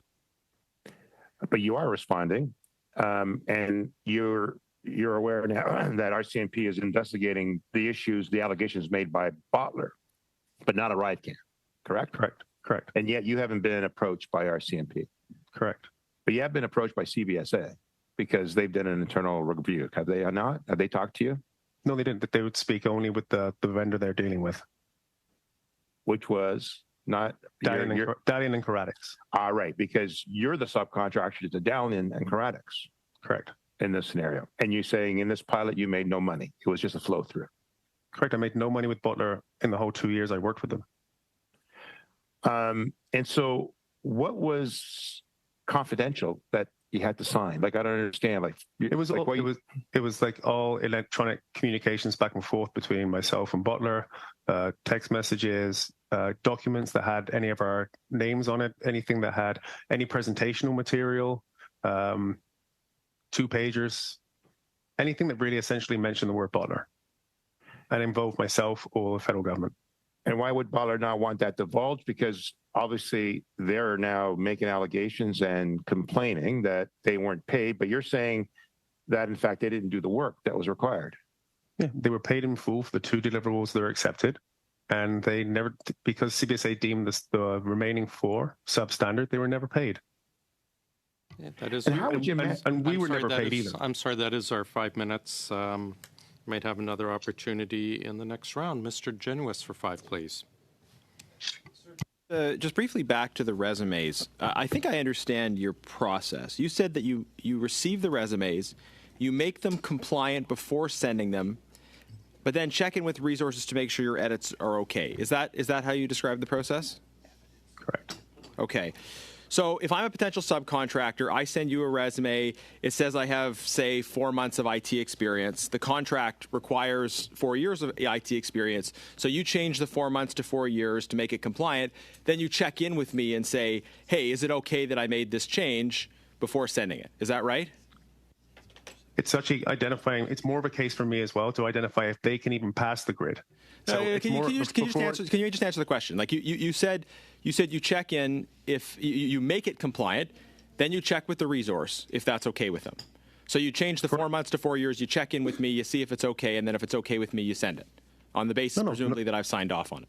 I check in with you, but if there's too much, like at this point, we're going to identify if it's just not even feasible to be in this category. Right, which is why you do the version. But you do the revised version by changing the numbers to make it compliant. Then you check in with the resource, and then you send it in. Right? It's also an exercise for myself to see how far stretched this is. Sure. But that's important, though. Okay, but that exercise involves changing the numbers, right? It does, but excellent. I can do that. Well, not excellent actually, but thank you for clarifying. So, in the case of the folks with Bottler, though, you were working so quickly that you missed a step. So you just changed the numbers intentionally. You changed the numbers, but you didn't have time to check in with them, and you just sent in the resume without checking in with them. So that doesn't sound to me like a mistake. That just sounds to me like cooking the numbers. No, to me, it was an honest mistake, and I'm apologizing. I mean, it's a mistake in a moral sense, but I don't think it's a practical mistake. Like, you've described a process in which you change the numbers as a matter of routine. But right? given more time, and not executing in haste, I would have identified that this resource would not have met this grid, and therefore would have gone back to Dalian Caratics and asked for a different category. But it's obviously a problem that you change the numbers and then you go back and ask permission. Like in some cases, it's great that Bottler did the right thing here and has blown the whistle. But in many cases, if you're routinely changing the numbers, people may shrug and say it's okay based on you telling them it's okay when obviously it's not. I have some additional questions, though, sir. I want to ask you. You had said in response to a previous question, you'd been asked, have you ever met Mark Briard, former CTO of Canada, in a hotel? And you had said at the time, no. Do you have any interest in correcting that answer?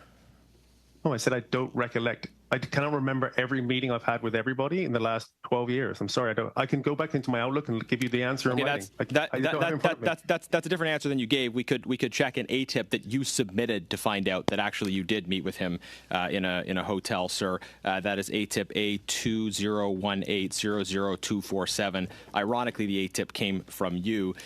We've gone back and forth about this cottage versus chalet issue. Have you ever been to this infamous cottage or chalet that is owned by Mr. McIntosh? Never. Okay. I think there'll be some follow up on that point. So it feels a little bit like we're on the Maury show here. Now, going back to October 20th, your appearance before the committee last year, you had said, "We are not in any conversations for budgeting or cost controls. We have quality control. If a resource isn't performing, we will then work with the government to replace that." So you're not involved in conversations on budgeting or cost control. You told the committee that a year ago. Sir, was that true, what you told the committee at that time? Yes. It was. Okay. The Globe and Mail was able to get access to an email you sent, though, on January 26, 2021. In that email, you talked explicitly about budgeting. You said CBSA, quote, CBSA were pissed at the overall pricing and threatened to pull the contract. You said your costs plus 15% for me and 20% Coridex, et cetera, arose close to $500,000. I was not prepared to slow down the process down and stop our first client from purchasing, so I removed myself from the equation completely, and I gave them a 15% discount. Attached is a contract that shows it, et cetera. So you're sending emails that actually provide explicit budgeting information. So given that we've now put that email on the record, would you be prepared to admit that what you told the committee on October 20th regarding budgeting was in fact also a lie? Sorry, no. This was about Arrivecan. Was a specific question you asked me on Arrivecan, saying, "Are you responsible for contracting or budgeting on Arrivecan?" And the answer is not at all. I was not even responsible for this response here to be anything to do with budget control. I removed myself from the deal, therefore giving the Crown a discount. That's not budget control. You said you weren't involved in budgeting. That is our time, gentlemen. Ms. Atwin, please, for 5 minutes. Thank you very much, Mr. Chair. So, Mr. Firth, the federal government has various policies, regulations, and directives that ensure the procurement process is transparent and carried out with integrity. And we're certainly here to make sure that we continue to do this. So, as a supplier, are you familiar with these policies? Yes, I am. So, in pursuing federal contracts, have you ever asked for clarity on the government's contracting rules by posing questions to a contracting officer or through another mechanism? No, there's integrities and provisions we have to sign whenever we're submitting an RFP that enforces ethics and assurance that everything was done professionally and properly. So the Code of Conduct for Procurement, it applies to all vendors, their subcontractors who respond to bid solicitations and or provide goods and services to Canada. In fulfilling the terms of their contracts, vendors and their subcontractors are required to comply with all applicable laws and regulations.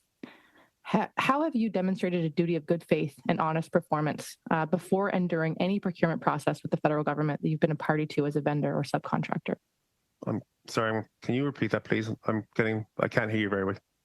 Sure. So underneath the Code of Conduct for Procurement, which applies to all vendors and their subcontractors.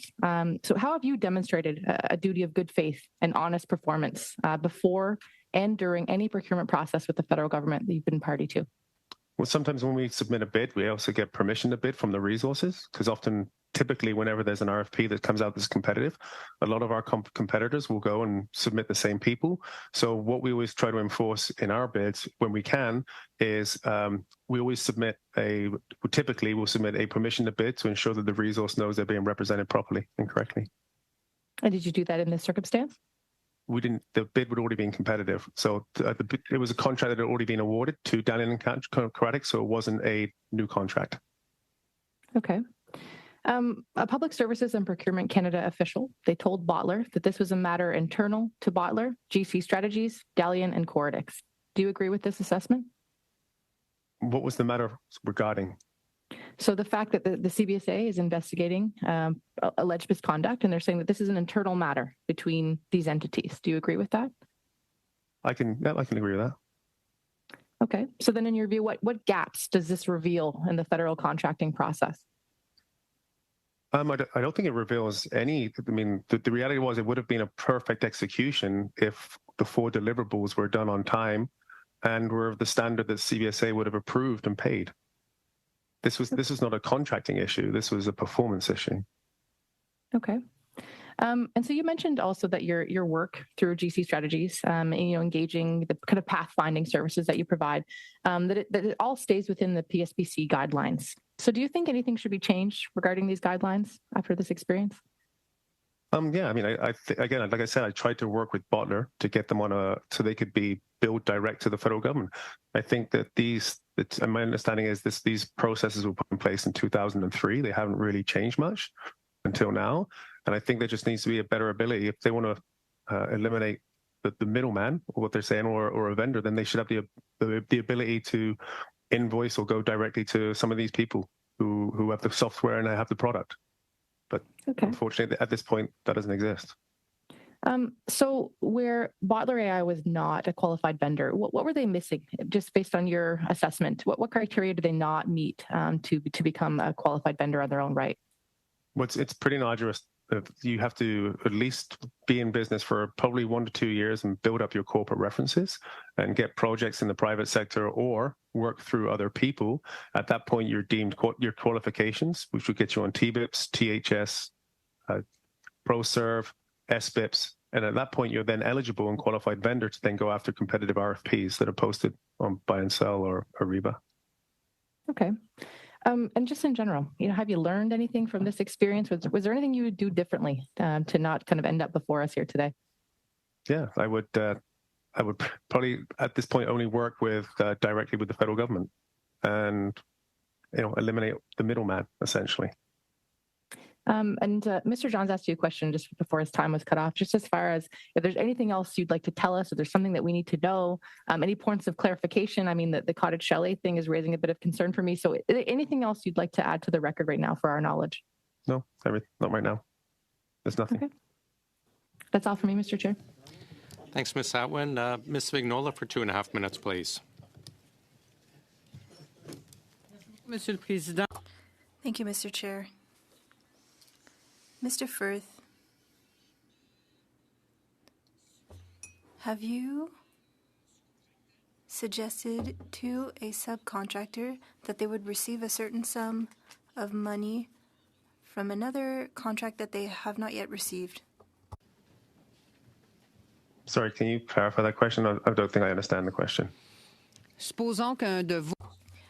So, one of your subcontractors works on Project A for a department. Has it happened to you to say to that subcontractor that they would succeed in receiving more money, but for Project B that they're not working on? We only ever invoice the federal government for work completed that's been signed off by a federal government employee. So you've never made any promises to anyone? Again, we only invoice for work completed and signed off by the federal government. I'm not asking you about what you're invoicing. I'm asking what you promise, what you suggest to your subcontractors. I'm sorry, I have to no recollection have I ever had these conversations. Earlier, my colleague asked you whether or not you had received any funds through the contract with Dalian and Caretics, and you said that you hadn't received any money for the 2 years worked with Bottler, but the question was if you had received a commission by Dalian and Caretics for the work completed for them. No, I did not receive any money from Dalian or Caretics. So you were a subcontractor that was not paid. Is that what we're to understand? You did this pro bono? No, my intentions were to collect a fee, but that didn't work out, so I did not make any money on this contract. Thank you, Mr. Johns. So you made no money on this contract, but you emailed Ms. Dutt and you put, I'm going to read the quote, let it slide and look out to the next one and recover. Is that correct? That is correct.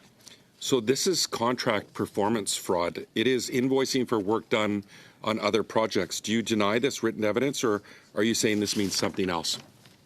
I'm saying it means something else. What's it mean? The truth is, it means that in sales, you win some and you lose some. I was continuing to represent Bottler and the partnership and even when I would make $0, I was still trying to get them sales. This was nothing to do with making it up on the next one. It's just understanding that hopefully there will be a next one and I'll make the 15 or the commission I would on that one. This is not paying for CBSA's commission I missed out on the next one. That was never, ever the interpretation. Right. Okay. It wasn't just fake numbers. You made up Mr. Moravej Inc. for Mr. Morav's experience. The company doesn't even exist. Do you agree with that? Yeah, the mistake there should have been Project One instead of his name. The thing is, it doesn't matter about whether it's the bullet points or it's making it compliant. The same process happens whether it's adding. They gave meetings to senior executives. They provided JAD sessions. The bullet points were in there. That's when you do the back and forth. And if it looks like it's too much of a stretch, you just don't do it. And then who did you back and forth with? With the resume changing? I didn't on this case. I'm just talking typical process.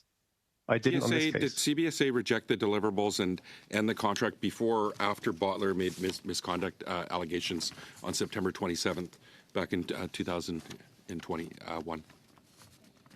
So Bottler would have, December 23rd was when the termination email went to them with CBSA asking, so the timing would be that the accusations were made before the termination. Would you describe a cottage as like under 100,000, 2 bedrooms and a chalet? What would you describe the difference between a cottage and chalet, and how did you know Mr. McDonald had a chalet and not a cottage? Because in a meeting we had, he referenced the fact that he had a chalet once. I don't know what the generic square footage is or bedrooms for either a cottage or chalet. I'm pretty sure it's different for all of them. Thank you very much. Mr. Barrett for 5, then we'll finish with Mr. Kuzmerchuk for 5. When is the last invoice you submitted on Arrivecan work to the Government of Canada? I'm sorry, I do not have that. I can provide that for you. I didn't come here with information. I've already provided every kind of information I had. You didn't come here with information that GC Strategies didn't do for work on Arrivecan, but billed the taxpayers for it. Got it. Well, the answer is October 2023. I'm going to read you a transcript of a leaked audio file, and it's a view. Quote, "We did the Arrivecan app, which is one that everybody has to use to come across the border, in 2 months. And that has like 27 pages, 15 workflows, e-declarations, facial recognition, NFC capability of the passport," end quote. If it took you 2 months to do the work, why are you still billing taxpayers in October of this year? October 23 was not Arrivecan invoicing. But I'm pleased that you've suddenly found the documents related to my question. The problem that we have here today is that all of my questions, we have to assume that you've lied about absolutely everything. Sir, I've never said to a witness in my parliamentary career that they have lied to a committee, but you just did it. So I'm not sure if you thought you were clever pulling a thesaurus off your shelf. Well, it's not a cottage, it's a chalet. It's embarrassing. What you're doing is disrespectful to members of this committee, and it's disrespectful, frankly, to the Government of Canada, who is paying your rent. And taxpayers should be very concerned that a dollar has flowed from the Government of Canada to your organization, because everything you've said here today is absolutely unacceptable from a contractor for the Government of Canada. I haven't invoiced. Sorry, I haven't invoiced the CBSA since May. That was not a question. So I don't know. That was not a question. That was a statement of fact. Mr. Chair, can you please call the witness to order? Sure time, Mr. Barrett. Please continue.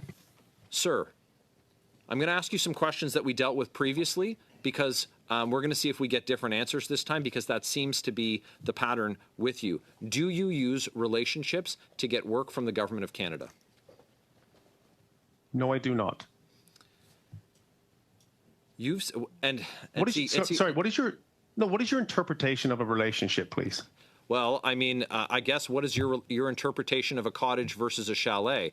Where, you know, we have records of you meeting at a hotel with the CIO for the government of Canada, and then you tell this committee that, oh, I don't have any recollection of that. I've got to tell you, if I meet with the top person from an organization, I'm going to remember that meeting, particularly if I've had to comply with access to information records requests concerning that, and then furnished that request. Sir, you're being dishonest and disingenuous in all of your answers to our questions. I appreciate that you're embarrassed about the work that you've done and about the things that you've said, but you are required to be honest when you come before a parliamentary committee. And this clever act that you're trying to put on is not fooling anyone. So I'm going to ask you some of these questions again. Have you ever met with government officials or anyone employed by government in a private residence? Yes or no? Yes. Okay. What is the nature of that meeting? I'm assuming I don't know the exact meaning you're referencing. It's not like I've had hundreds of these things. The truth is, I don't know which one you're talking about. I want to know about all of them. I don't know which one you're. Sorry, I cannot comment. If you could direct your exact question to me in writing, I'm more than happy to respond. Sir, you're here providing oral answers to oral questions for a standing committee of the House of Commons. I don't have the answer. Well, your answer changes. I do not have the answer. So your answer changes. I've got about a minute left in time, and I'm interested.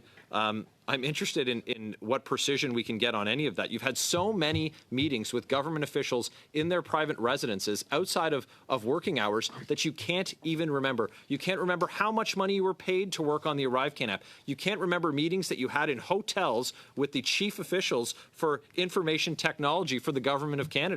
I'm not sure what confidence your clients could have in you if you can't remember these very basic details. Sir, I'm going to ask that you table for this parliamentary committee all bank records related to your business and the government of Canada, that GC Strategies, government of Canada, and Bottler. Anywhere that nexus exists, this committee, I would like you to table the bank records. Are you willing to do that? Yes or no, sir? Yes. So it's between the government to myself to Bottler. Is that what you're asking? Everything concerning everything. I'm asking clarification on your question. Please. Everything concerning GC Strategies, the government of Canada, Coridex, Dalian, Bottler. So anywhere there's an intersection of any of those companies, the committee would like your bank records. You will furnish us with them within 48 hours? Oh, I'm not prepared to do that. I'm sorry. Okay. For what purpose, Mr. Chair, can you please understand? Mr. Chair, these are private information. Mr. Chair, I move that the committee order the production of those documents. Certainly. Do we have committee approval? I will interject. I assume, like other sensitive documents, we will keep them within the committee. Correct. Yeah, until or unless the committee decides otherwise. Yes, sir. That Chair, can we will just suspend for 30 seconds? So we're just going to suspend for a moment.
going to ask our clerk just to read that in to the record so we're all clear in agreement. Go ahead.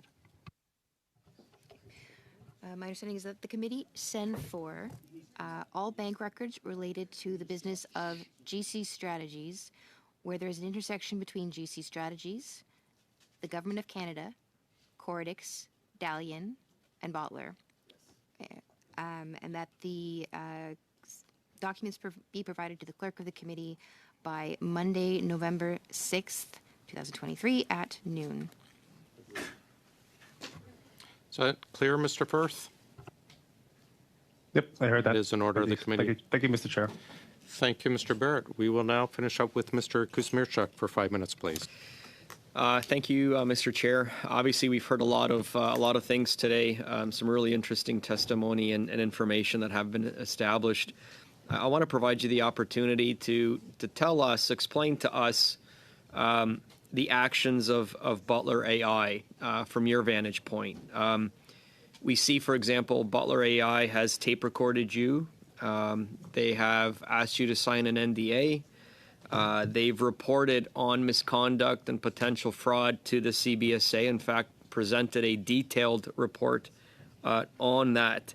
And they've also gone directly to the media, and they've brought their allegations here to this committee.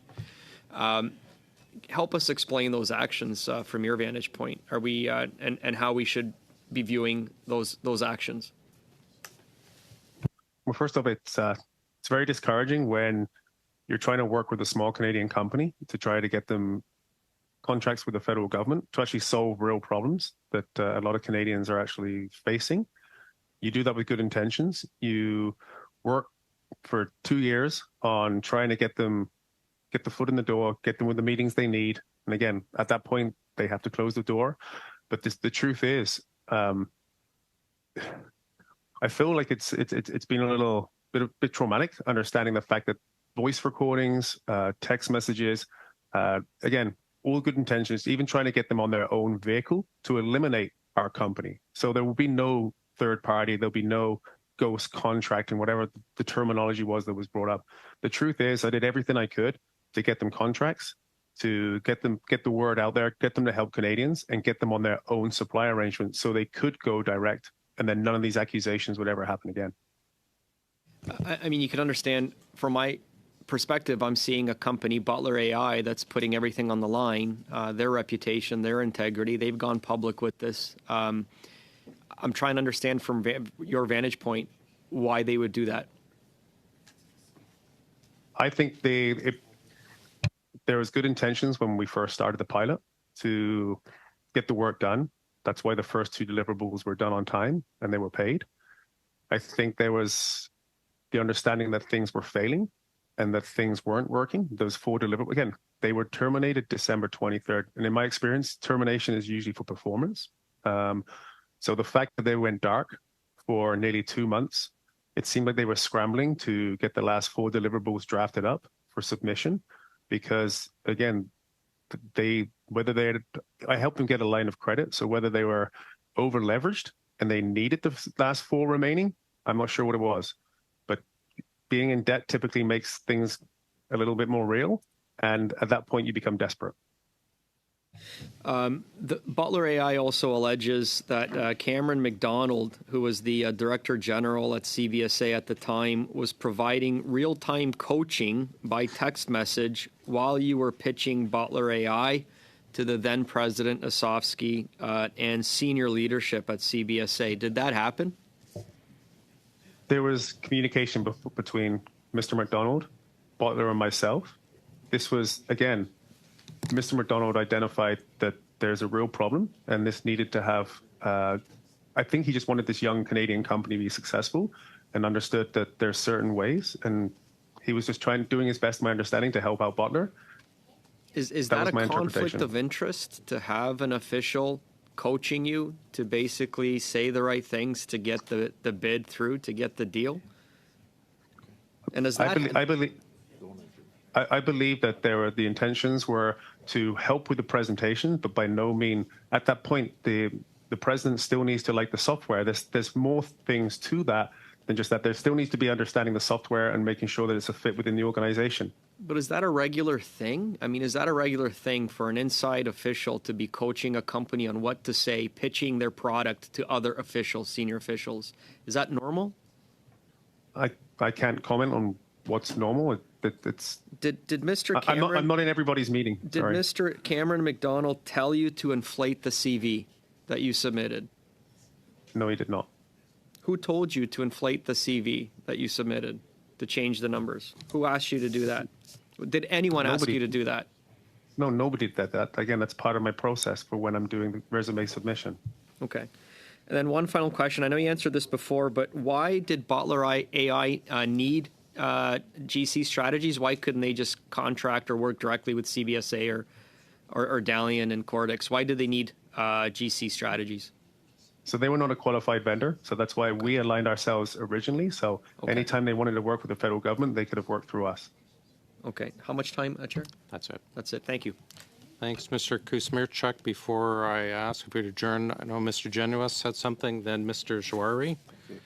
Go ahead quickly, please, 'cause we're short on time. Chair, I know we're quick on time today, but I think you'll probably find agreement for the committee to bring Mr. Firth back for another 2 hours. And let's just skip a step and say to summon him back for 2 hours to continue this important line of questioning.